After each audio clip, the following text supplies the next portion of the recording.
Hey, what's happening, wrestling world? I'm here with the new Cardinal Gibbons head coach, Jamel Morris. Obviously, well, if you didn't know, he won a state championship there in high school. He placed four times there in high school and went on to NC State, the Wolfpack. He and his twin brother Jamal, and took the ACC championship there, which he'll officially say Jamal didn't do that.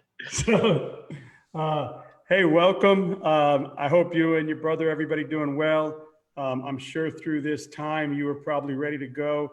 How has this kind of affected your startup and what Uh, your off season looks like?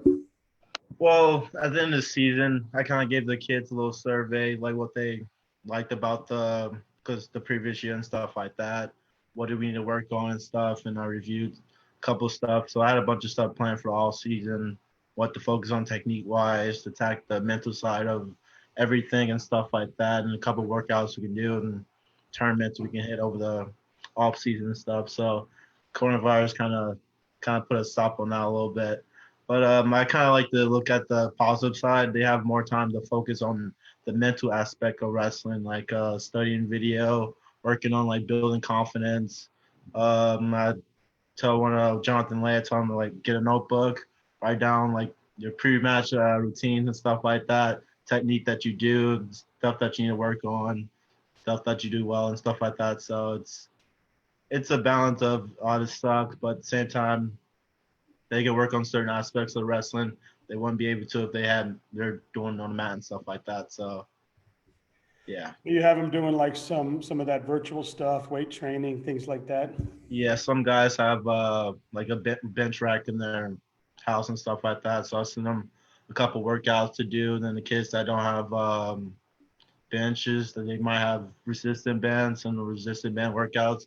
They don't have that, then I have them do like push ups, sit ups, burpees, a bunch of other stuff. And so it's kind of hard because you know, some of them might not do it, and other guys that are more motivated and stuff like that, then they'll do it and stuff. But the good part is, when I first got here over the summer last summer, not a lot of kids were willing to put the extra work in outside of the wrestling room. And towards the end of the year, you kind of see I can see more and more guys buying into the process, and because it was a little bit of a I say do this, they give me a little pushback, and then they lose or something happens and stuff like that. So when they start believing in the process and believing what we're trying to instill with them and them and stuff like that, they started having fun more. They started wanting to invest more into developing to a better wrestler.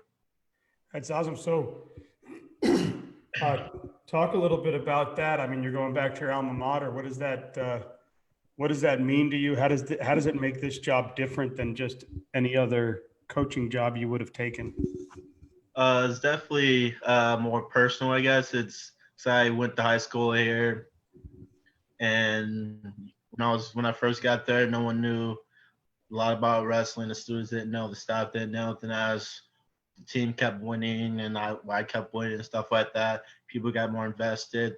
People started like, hey, random people came up to me, was like, oh, you're state champ or you're state players and stuff like that. And the teachers and the staff were like, oh, congratulations and stuff like that.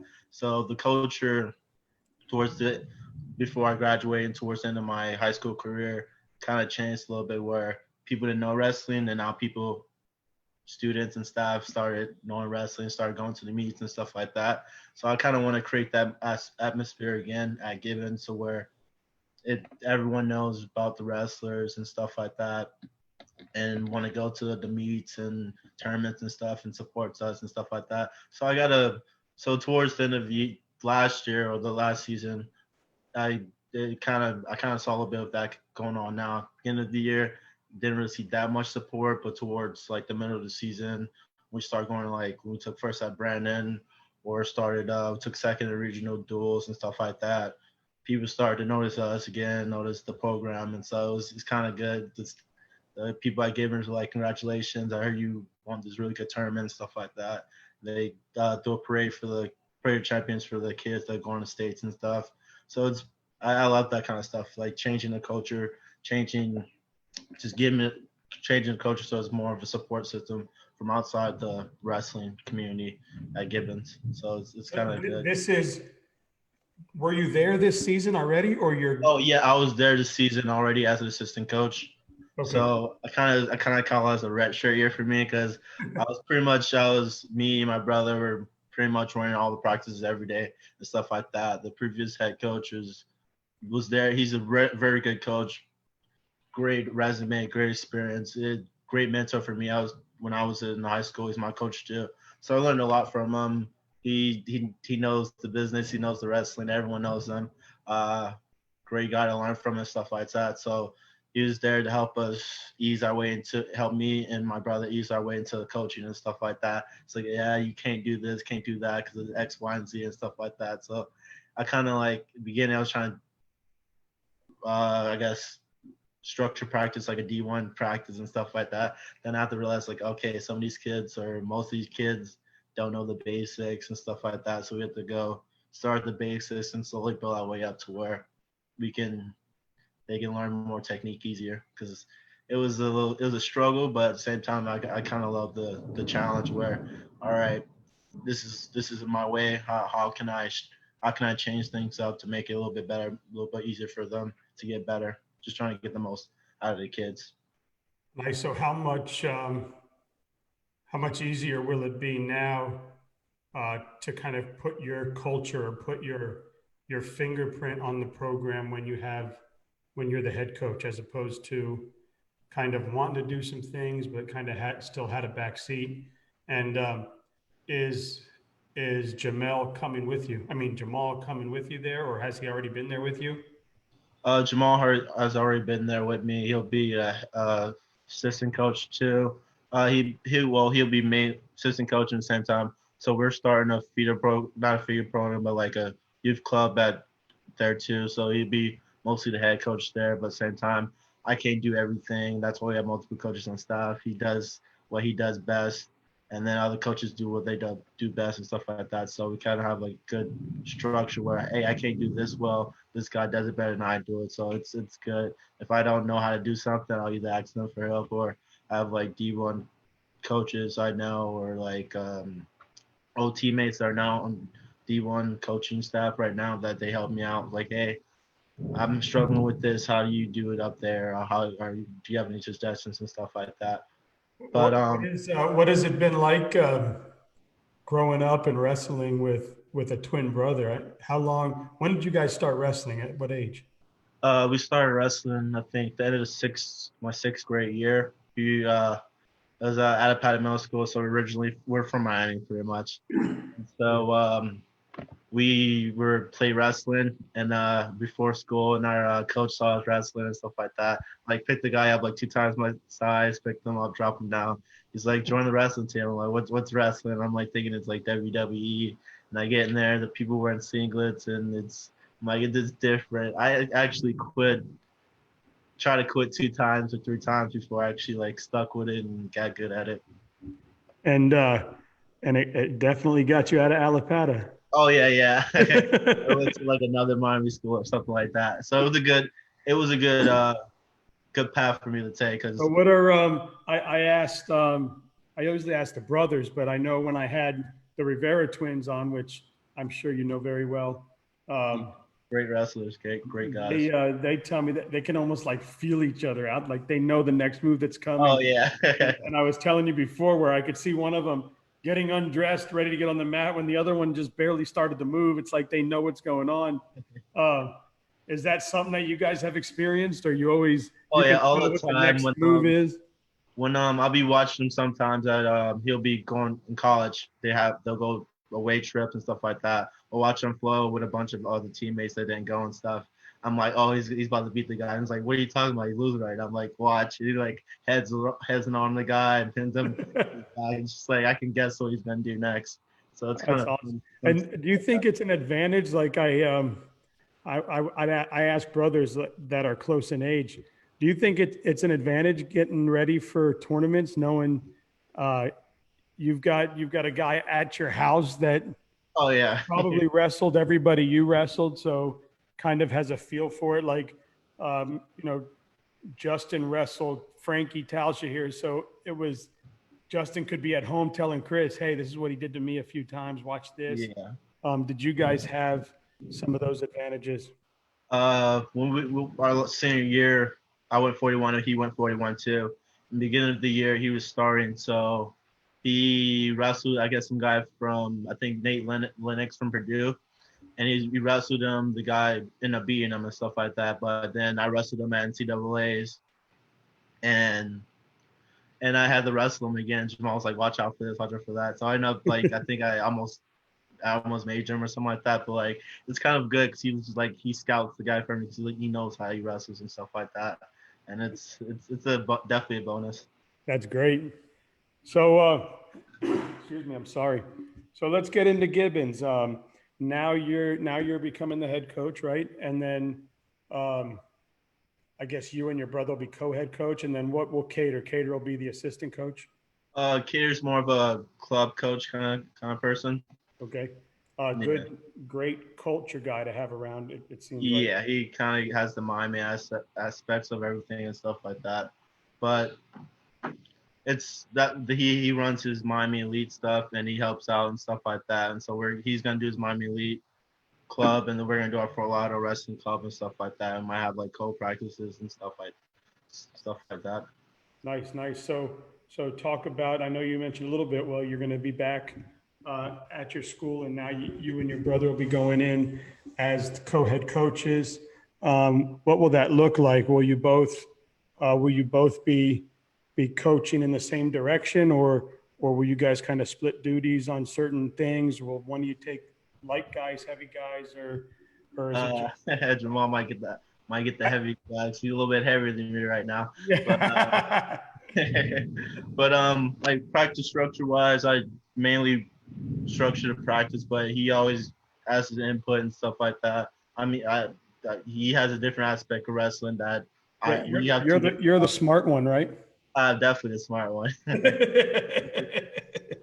But he has different style of wrestling than me, so like I might be better on top wrestling, he might be better on neutral and stuff like that. So we kind of nitpick little stuff like that. But some wrestlers wrestle better when he's coaching. Some wrestlers wrestle better when I'm coaching, and other coaches on the coaching staff too. So like, kind of in the beginning of the year, we're all like in the corner, both screaming. I'm screaming one thing, he's screaming another thing. So we kind of have to like, all right, when he's wrestling, since you wrestle him a lot in the wrestling room and work with him a lot, you talked, and then vice versa. So it was definitely a trial and error type of year, but to see what works and doesn't work. But it almost was like kind of a good year for us, though. almost like a camp where you go to like different Yeah, different sections, and one's bottom, stations one's up. like that. I got to Yeah. experience that last year with my son. Uh, so first of all, you missed the Carolinas, man. It's beautiful up there. Oh, that's a beautiful place. Raleigh was like a city. You had the beach like an hour and a half away, and then you had the lakes. I miss going to lakes. Though it's always peaceful. Whenever I had like a tournament, a day before, I would just go to the lake, lay down, listen to music, and relax. Down here, I'm like, have the beach. The beach isn't the So same. I used to work. We used to call it the Granddaddy, and that was the Raleigh State Fair. Oh, nice. So from when I was like, I don't know, 19 to 22 or 23 or something, Yeah. I traveled maybe 20, I don't know, a couple of years. And so I used to go to that carnival, that state fair. They'd get 750,000 people would walk through there in 10 Oh yeah, I days. used to eat the fried Oreos all the time. Oh, and we used to look forward to the ham biscuits, because up there in North Carolina, in Raleigh, they don't use the regular ham. They use the Oh no, use ham the and the special part. marmalade, right? Yeah. Even when you go to McDonald's, they don't have the the fake stuff. They got the good stuff up there. Yeah. Uh, and I remember there used to be a popular place we'd look forward to going to. It was called Cookout. yeah, and the 42nd Street Oyster Bar Yeah, nice. downtown. Oh yeah. Great place. And we used to have a good time. So yeah, I remember that farewell. So what type of culture are you looking to instill in the program? Are you looking to keep it where it was, or come in with that ACC, that Division One attitude, and the stuff you learned off at college? Are you looking to bring some of that into the room? And I'm sure there's a respect factor. People can look up on the wall and see you and your brother. So you've done this. They can't say otherwise, right? A little of both because the program is already good itself. It's like instead of starting at 0, you're starting at 50 and stuff like that. So it's already been good. I just want to add on to it to push it to that next level. So we usually take top 4, top 5 every year and stuff like that. But I want to kind of be able to compete for a title each year and stuff like that. And so I kind of want to that Iowa style wrestling. We had well, instilling like the Iowa style hand fighting, putting pressure, attacking the whole time. That's what we instilled with them this year, and it helped out a lot. Most guys and good conditioning too, so it helped out a lot. So we won 80% of our matches just off of conditioning and hand fighting and standing in position. So Iowa does it, and they do it well. They got a great team up there, and they got some good ones coming too, Yeah. huh? So you talk about that. Now you want to take it to the next level, right? You want to grow it. You say it's been consistently 4 to 6, every year. What are the next steps that you think you need to take to Well, we got to grow it to the invest next level? in the youth club. So I know all the gladiators for South Dade and they kind of prep have theirs and stuff like that, and Southwest have theirs. So they're good because they have a steady flow of guys that not you don't have ninth graders that I don't know how to wrestle. You gotta teach me, and then towards their senior year they're get good, and you have them for 1 year. You need to have like a steady flow of guys that know how to wrestle, have at least 3 4 years of experience. So instead of start from 0, they can start with already have experience and stuff like that. So that's kind of the main focus right now, just starting that program, and then getting guys excited about practice, excited about getting better, excited about working on their craft and stuff like that, which we kind of saw a little bit of, but we got to keep improving on that. What will be the importance of getting them to do some out of state wrestling? Do they do it already? And um, do you think that it's a must to grow the program? I think it's a must. It's besides the competition part, when I went to Gibbons my freshman year, I haven't seen snow, but we went to New York. Went to a great tournament up there in New York, and then we saw snow for the first time. So outside of the wrestling aspect, you get to go to a place you probably wouldn't have gone to before. You would have meet new people, seeing different culture and stuff like that. And then with the wrestling part is you're facing guys that you might, if you go up to PA, compared to Florida, they're more focused on top and bottom. Than Florida's more neutral and stuff like that. So if you go to different places, you're gonna see a different style of wrestling, which will make your wrestling a lot better too. Because you haven't seen it before, now you can, might want to wrestle that kind of solid wrestling stuff like that. And then competing against better guys always makes you better. I cut You, my hair like yours for the show. definitely looks a lot better than mine. But um, it's when you always wrestle better competition, you always get better. You always expose your weaknesses and find what you need to work on. and I think it's important also to get your singlet seen all around, right? Oh yeah, definitely. Get your name around. College coaches start knowing, this school has produced this bunch of wrestlers and stuff like that, and then you get college coaches looking at your school. It's easier for your guys to get noticed and get scholarships and stuff like that. So that's it. That's a good part too. I want to get more guys from our school going to college and wrestling and stuff like that. So that's always a must. That's always a plus though. They still good at football down there at Gibbons? They won states 2 years ago, but they're still up there. I remember they were pretty good back in the 90s. We weren't good when I was there, but we got better. I don't Yeah, know, but maybe it was better. like I graduated in 95, so it was like Southridge had the Davis brothers, and they were studs, and Northwestern, and all those guys were like football giants. Miami High. Hey Thomas. Yeah, it seems like South Florida is becoming a wrestling hotbed, huh? Oh yeah, definitely. My bad. That happens to me all the time. I don't know how to prevent it. I try not to. But yeah, it's good though. The youth programs is kind of making it making South Florida the place to be for wrestling. It's growing, more people interested, it's growing the fan base, the support system, the community, and the communities of wrestling. South Florida, everyone's tight, everyone's supportive, and it's fun. What surprised you the most coming back to Florida wrestling? Last year was your first year back, right? Yeah. What surprised you the most, going to all these tournaments and traveling to these schools, the same stuff you used to do, at when I say what surprised, well, obviously wrestling has grown over the last 4 or 5 years since you've been in college. Um, so basically, like, were you going around going, man, I can't believe how many kids there are now. I can't believe how big this tournament is now. I can't believe the talent base. I mean, have you really seen it grow over those 4 or 5 years? Oh yeah, it's definitely the wrestling. Not just one, two schools are powerhouse. You have multiple schools, Lake Common Prep, Jesuit, like Gibson, South Dade, Southwest. It's more not just centered to one or two schools. It's more spread out across South Florida and across Florida. And then the girls wrestling too. That's a pretty big thing too. They're getting up there. Hopefully they get are they sanctioned yet or now?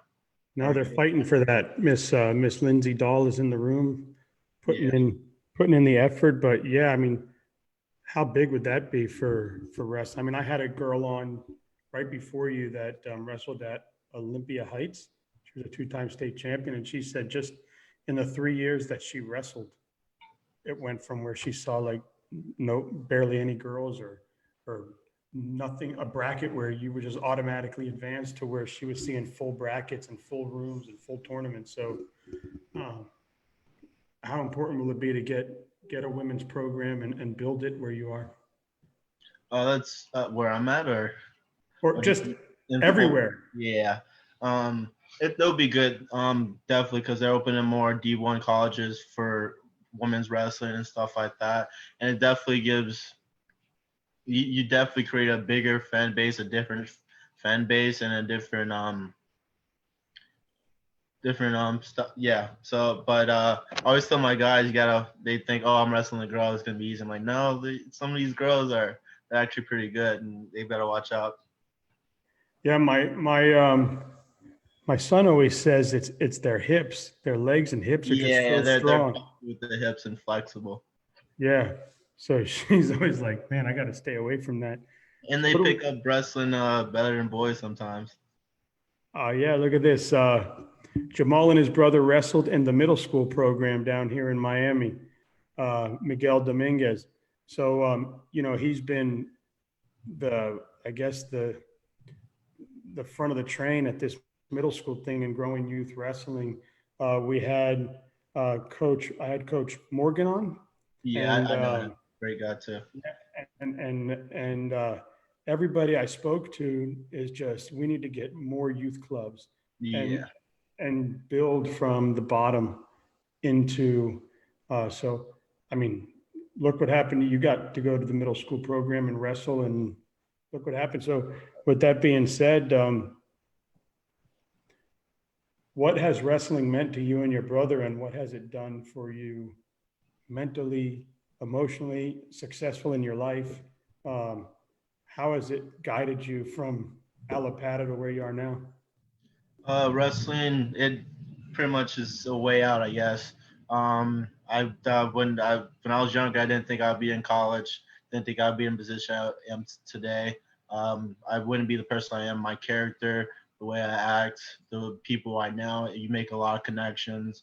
I wouldn't be where I am today. I've made a lot of sacrifices over the years, and it made me stronger. I had to wake up 5:30 every morning, take a train an hour away to go to school every day, or it prepared me from college, prepared me for life. And it was definitely a culture shock going from middle school to Miami out of Pata to Gibbons, where it's like a different type of people, different type of culture that I wasn't used to. It took me a while to get used to, but I'm definitely glad I took that route. I've never regretted where. A lot of good men came out of Alapata, so Yes, yeah, a you lot of and your good men. brother are just a I'm couple not saying, more. I'm not saying, I'm just saying it definitely helped my life a lot.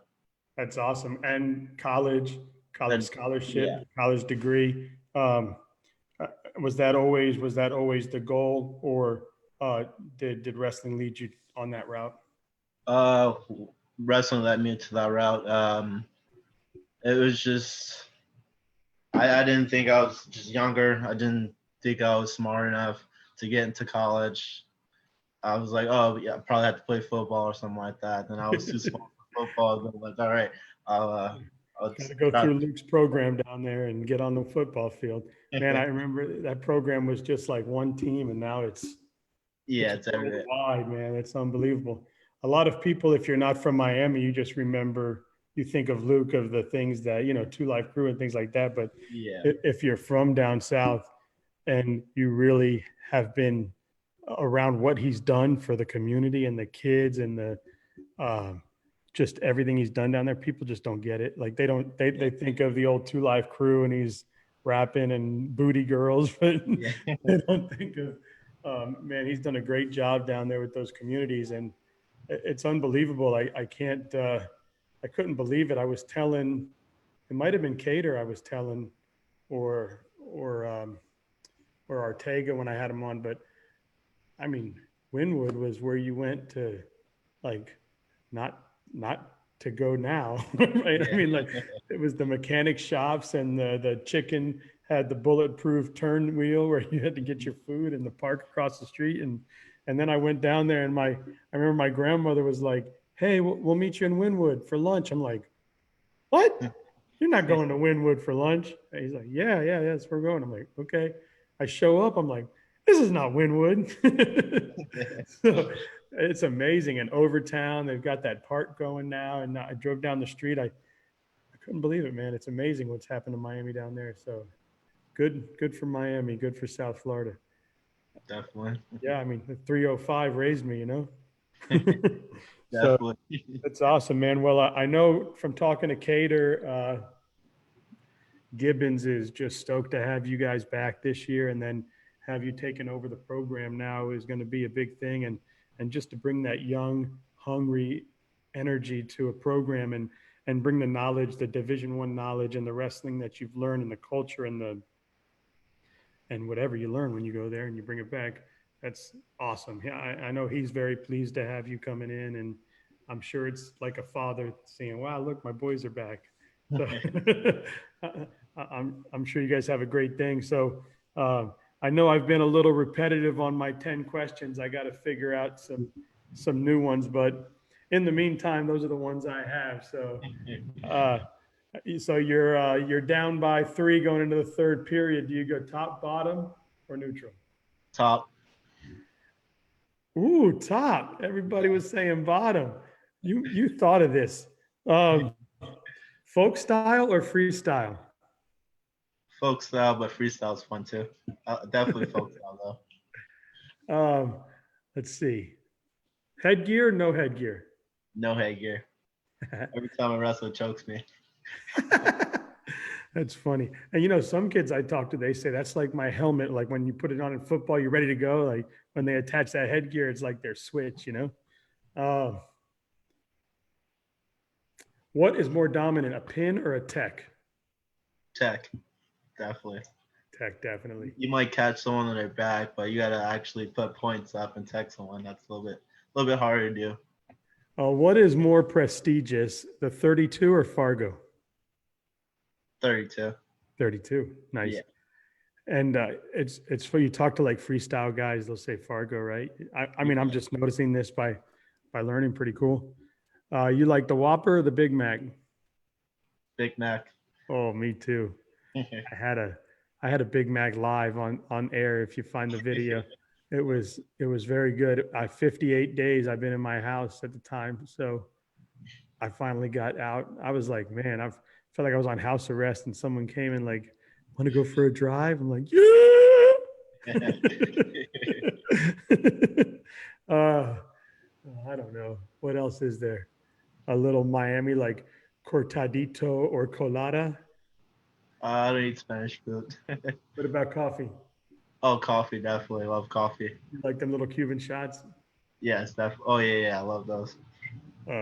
So if you're taking your boys out to You got one day to have your team trained. Do you take them to a live rumble or a clinic? Rumble, definitely. Like to get that scrap, right? Yeah. That's nice. I don't have much else, man. I could keep talking wrestling if you'd like to. You can teach me a bunch of stuff, but I don't have much else to say. That's all I got. But I would love to talk to you again once you get back in the rooms and the wrestling up. And I look forward to getting out and getting to meet all these coaches that have been so amazing to me during this time and come on the show. And it's just been really awesome. Like I can't say enough about this community. I don't know. I definitely appreciate what you're doing. You're definitely bringing the community together. And that you're doing a really good job.